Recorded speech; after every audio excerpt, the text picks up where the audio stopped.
alors dëkk bi jaxasoo na coow li bëri na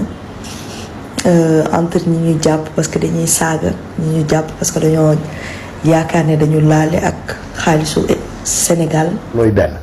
bu dee Azoura ci boppam du moom moo dugal vidéo bi keneen moo dugal vidéo bi te mu fekk Azoura Fall ba muy def vidéo bi c'était période bii loi d'amnistie couvrir kon Azoura Fall kenn mënu ko topp. par contre kii dugal vidéo bi yoon mën na dal ci kawam yoon mën na ko. coowal saaga yi Azoura saaga président de la République Macky Sall est-ce que Azoura Fall mën na ci dem kaso waaw wala déet. li am solo ci vidéo boobu mooy ñaari mbir vidéo boobu kañ la ak kan moo dugal vidéo Azoura Fall bu dee vidéo bi dafa yàgg comme nuñ koy waxee bu dee vidéo bi dafa coïncider ak période bii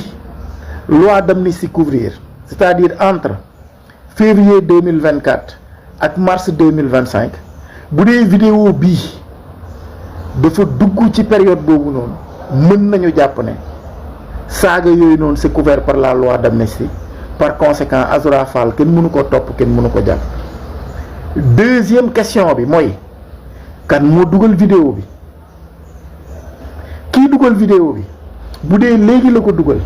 du période loi d'amnistie la ko dugal waaye léegi la ko dugal mën nañ wax ni kii dugal vidéo bi yoon mën na ko topp bu yoon mën na dal ci kawam. donc lii am solo mooy ñaari ponk yi kañ la Azoura saaga Macky Sall ak kan moo dugal vidéo bu dee Azoura Fall ba muy saaga Macky Sall mooy période bii loi d'amnistie couvrir su boobaa saaga yi Azoura Fall saaga dañ koy faxas parce que loi d'amnistie da koy couvrir loolooy benn. bu dee Azoura ci boppam du moom moo dugal vidéo bi keneen moo dugal vidéo bi te mu fekk Azoura Fall ba muy def vidéo bi c'était période bii loi d'amnistie couvrir kon Azoura Fall kenn mënu ko topp. par contre kii dugal vidéo bi yoon mën na dal ci kawam yoon mën na ko sanctionner donc loolu laa bëggoon apporter pour leer la parce que ñu bëri dañoo ne Azoura Fall vidéo bi ba mu koy def yàgg na trop yàgg na jamonoy problème wu Macky Sall ak Ousmane Sonko la. bu dee vidéo bi ba mu koy def jamonoy période Ousmane Sonko Macky Sall mu tombé période bii loi d'amnistie bi couvrir saaga yi Macky Sall saaga yi Azoura Fall saaga yi Azoura Fall saaga Macky Sall saaga yooyu loi d'amnistie bi da koy couvrir bu dee du période boobu nag mën nañ ko ti topp mais beneen mbir bi gën a am solo mooy kan moo dugal vidéo bi kan moo diffuser saaga yi kii diffuser saaga yi bu dee du Azoura Fall bu dee ko kooku dafa diffuser saaga yi hors délai wu période couverture loi d'amnistie bi kooku moom la yoon di topp moom la yoon di indil ay jafe-jafe moom la yoon di daan donc loolu. ak ñi nga xam ne nii peut-être dañu am ay contentieux ñu jàpp leen mu am coow lu bëri titrage yi ñuy am déjà sur le net ça pousse à aller voir mais pour man Sénégal bëriwul journaliste parce que pour man Sénégal ay youtubeur la am ak ñi nga xam ne nii xëy na amuñu sax intelligence su jaay seeni article donc li koy jaay mooy bind ay affaires yu rëy pour pousser nit ñi à ce que ñu dem lire loolu médiocrité la tudd waxuma les journalistes sénégalais dañoo médiocre je dis que la plupart d'entre eux wala ñenn ñi nga xam ne ils se font appeler des journalistes parce que y a une différence maa ngi ko doon wax ci benn conférence bu ma demoon sur ñu doon wax sur les métiers du journalisme et tout wax ci créateur de contenu ak télé yu bëri yi fi am parce que ku jug Massamba Njoxor Njaay bu jug ñu jël benn micro brandé ko def ci image wax nettali TV bëgguma tudd ay tur parce que tam ñu foog ne dama leen ciblé tellement y a du n'importe quoi et des noms à genre à n'en plus finir et li ma ci doon wax mooy tey dafa dem ba site yi internet yi ak ITV yi am ak YouTube dafa dem ba xamatuñu kan mooy journaliste ak ku ko nekkul la preuve léegi événement day am sax tu vois plus de personnes pseudo influenceurs pseudo mooy ñi nga xam dañoo tuddee seen bopp influenceur je déteste ce nom je pense que c'est la plupart c'est des créateurs de contenu ñoo fay ëpp sax les journalistes qualifiés c'est dommage je dis pas qu'ils n'ont pas le mérite dans la mesure où tey tout est question d'internet tout est question de numérique les gens suivent plus le journal, les informations à travers les réseaux plutôt qu'autre chose. Mais je pense que journalistes yi am nañ la responsabilité de se battre contre ces fléaux là parce que fléau laa leen di woowee la preuve boo leen gisee ci seen ITV yu lu leen saf la ñuy wax c'est-à-dire tu ne vois pas de contenu qualitatif la plupart du temps c'est des amalgames mooy dañuy def loo xam ne nii li leen ci tax a jóg du dara lu dul peut-être propagande populisme indi woo nit teesante vilipender vie wu jàmbur wax ci lu amul njëriñ parce que ça donne des vues parce que loolu moo leen di fay après on peut pas leur en vouloir hein, parce que loolu mooy seen métier mais loolu est-ce que métier la est-ce que du opportunisme parce que YouTube yàgg na fi mais daanu rémunéré bi YouTube commencé rémunéré la commencé ay ITV yu dul jeex di émerger de partout et je pense que état mi ngi siy def liggéey bu am solo à travers la régulation des médias am na si ñoo xam ne sax dañoo yoreel état ñi ngi fay nànk-nànk am ñoo xam ne bon dañ leen rayé parce que jàpp nañ ne ils sont pas conformes aux normes que l'état a mis en place et phénomène yooyu moom moo tax tey ñuy titrer loo xam ne boo ko gisee non seulement warul parce que dans les pays qui se respectent quand on accuse une personne on l'accuse pas d'ailleurs on donne une information selon laquelle une personne peut être concernée par un dossier juridique et que cette personne est invitée à venir wax est-ce que moom li ñu ko jàpp ne moom bokk na ci wala bokk ci joxe ay preuves et titres yu gars yi di bind ci journal yi wala ci journaux yi autant pour moi pour man tey am na ci loo xam ne dafay taxal gor et encore une fois loolu bu ñu ko imputer les Sénégalais tooñ nañ leen parce que information buy génn du Sénégalais bi mooy dem di def ay enquêtes information bu ko Sénégalais di jot c'est parce que journaliste pseudo journaliste moo ko bind les journalistes qui se respectent ne titrent pas comme ça même dans les journaux boo xoolee RTS wala feneen fi nga xam ne ce sont des voix autorisées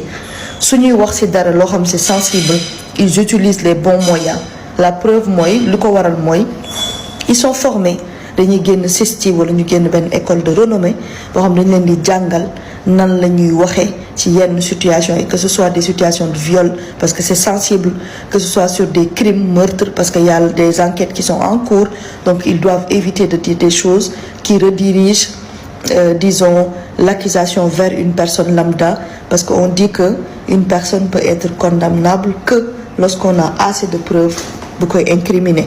et alors que tey boo xoolee tey par exemple je donne l'exemple de dossier bi fi mujj mooy bu Wally Seck ak Amadou et cetera ni journalistes yi titré Wally Seck la ñu gën a sax dugal que Amadou Sall mi nga xam ne moo nekk le fond de dossier ak ñoom Farba je veux dire on l'a tellement chargé sur les journaux au niveau de la télé yenn ITV yi que bu ñu imputé au Sénégalais naan dañoo soxor Wally Seck dañ ko yéene lu dul jàmm wax leen ak journalistes yi parce que journalistes yi ñoo bind soi-disant journalistes bëgguma leen sax appeler noonu parce que pour man les journalistes qui se respectent parlent de ce dossier vraiment avec prudence maintenant ñu ñëw ci Wally Seck moi je pense que yàgg naa ko wax Wally pour man il a tout ce qu'il faut sauf un entourage digne de ce nom professionnellement parlant nag laay wax li may wax daraay émotion nekku ci pour man Wally Seck fi mu toll am na lu bari loo xam ne war na ko mën a moytu après nag c'est lui qui décide parce que gis naa ko mu génn naan nit ñi dañuy jaawale son staff ak ses amis peut-être moom bu defoon li war nit ñi duñu jaawale son staff et ses amis parce que moi je pense que am na foo nit di toll professionnellement lu bari da nga koy moytu la deuxième chose mooy nit yi duñ ko wax dëgg wala boog moom bu ko dégg loolu aussi c'est une vérité absolue c'est-à-dire que pour man des fois il se laisse aller avec l'euphorie parce que nit ku siiw pour nga am la tête sur les épaules soo amul dëgg ginnaaw koo xam ne faalewu la loo wax du ko dëgg rek la lay wax peu importe nga mer rek loolu pour man am na lu bari dina ko éviter mais des fois j'ai l'impression que c'est lui-même qui est intéressé par waaw euphorie boobu yëpp parce que voilà peut-être que ce sont ñun ñëpp on a ce ego là des fois il nous arrive nga bëgg ku lay taggal say maam di la kii di ngay xoggali ko et tout ça mais foo tolluwaale c'est que loolu noonu waratul et la deuxième chose mooy saa waay woo nañ la justice sa tur dugg na ci benn dossier benn sénégalais ñemewu la accusé te ku ko ci def ci ñun rek dangaa naa fekk parce que xamuluñ la dara nii lañ lay gisee comme ñëpp mais bu ñu dugalee sa tur ci dossier juridique boo xam ne tu sembles être concerné Wally pour man ça a été une erreur de voyager le lendemain sachant que je suis sûre que de source sûre xam nga ni justice bi sa tànk même bi nga ko yëgee bu doon man la nga am conseil yu baax dañ la laan loo mënti def ci biti bàyyi ko nga toog nga xaar duñ lay doyee bu dul dara di nga doon seetal sa der parce que au moins dinañ ne moom da waroon na tukki mais li mu dégg turam moo tax mu toog xëy na il a absolument rien à se reprocher. La deuxième chose mooy tey ñi ngi tudd sa tur kenn accusé wu la pour man am nga voix boo xam ne ak des moyens yoo xam ne boobu ba tey waroon ngaa mën a génn seex yàbbi ne serait-ce que pour nit ñi xam yow lan mooy sa version mais tey ñu ngi lay acculé yaa ngi toog noppi nekk États-Unis ñu lay gis ci ay vidéo gars yi di la jey pour man loolu baaxul ci yow en tout cas pour man li la war mooy nga dellu ci Sénégal parce que boo fa toogee foofu te ñëwoo même bu dee liñ lay accuser du dëgg nit ñi dinañ ko dëggal parce que ñëwuloo def li la war. La deuxième chose mooy sénégalais il faut nga maytu ko ñi ci bëri li ñuy wax gëmuñu ko ay affaire sentiment yi sa fans yi di wax non waa li dañ ko iñaane lii sénégalais boo amee dara dañ la koy soxore bàyyi leen jàmbur papam nekk fi loolu ay sentiment la pour man tey bu fekkoon ni da nga blanche comme neige waruñ tudd sa tur ci benn dossier même boo blanchul sax pour man bu ñu tuddee sa tur ci benn dossier juridique parce que sénégalais yi ñuy tudd seen tur yi ci dossier yi ñenn ñi dañuy dem leeral indi ay preuve yu leer ne bokkuñu ñu bàyyi leen ñu dem état du Sénégal gëw ma ne tëj ay nit moo ko tax a jóg mais nag alalu contribuable la sénégalais te dafa am ñu ci laale ñu tudd ci sa tur man de su ma doon yow par respect à tes fan da ngay ñëw Sénégal même bu dee dañ lay téye nga wone que ni bokkoo wala takkoo ba bañ lay bàyyi parce que day setal sa der et que c'est important donc xaw ma ku la mënti digal nga toog foofu wala xaw ma ndax tu as prévu de revenir au Sénégal mais en tant que simple fan nit koo xam ne da laa bëgg te xam nga dara parce que wax naa la ko keroog bi ma la gisee te yàlla tax dama la naan nga ñibbi si Sénégal nga ñëw nga xam lan lañ lay jiiñ nga yéey yàbbi si nit ñi xam ba pare nga dem wuyu di justice keneen ku la wax lu dul lii ndax na la te bul topp sénégalais ñu ci bëri li ñuy wax gëmuñu ko nekkal si jàmm. c'est Sénégal Macky Sall bul ñu merloo de sinon dañuy ubbi sat wax. waaw booy wër mag mu réew rek jëlal Macky Sall barki Rasulaay Macky Sall mooy mag mu réew dëgg Macky réew. yow Macky Sall yow jàpp nga ni Sénégal gi mën nga fee porter plainte ba justice tëj ko am ñun da ngaa jàpp ni ñun sénégalais dañuy tëdd suñu kër rek ñu ne diw moo toog fële Macky Sall la toog Maroc porté na plainte diw nangu nañ sanu jonn pour mu mën a dem kaso nañ ko def changement na plainte Macky Sall bi dugg mu indi ñu Amadou Sall Macky Sall daal mën naa jël doomam rawale ko Amérique ne Amadou Sall demal nga toog Amérique kenn du la fa fekk di la jàpp ndax boo duggee Sénégal mën nañ laa seetal waaye dañ lay defar interdiction doo génn sanu jonn Macky Sall mu ni mooy porté plainte sanu jonn nañ ñu ngi toog di seetaan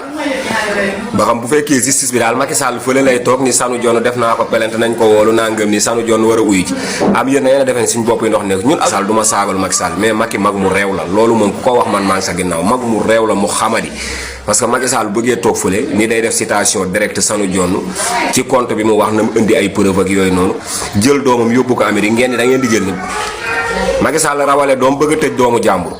justice noonu lay doxee mën ngaa jël sa doom làq ko fële ni ko bul uyu ci justice ba pare jël doomu jàmbur ba koo yóbbu kaso xanaa Macky Sall moo lotissé Sénégal Macky Sall bul ñu merloo de sinon dañuy ubbi sat du ma saam lii moom sat ay lii bu ngeen ko defee ci Sénégal jël ab xaalis def ci photo Ousmane Sonko loolu moom kon dina am ñu dul lekkati duñ naanati la ilaha illa non da ngeen ñuy tooñ rek lii dafa am wala yéen a ko créé waa Pastef fa ko créé wala lu xew yow ab photo yi kese nit ku ci toog ngay say naan il balance ba nar a yàq sa tubay si plateau bi nga xëy indi ab xaalis def ci 100 francs def ci photo Ousmane Sonko bu jekk bii nii non kon yow kulu naay dañuy xëy dee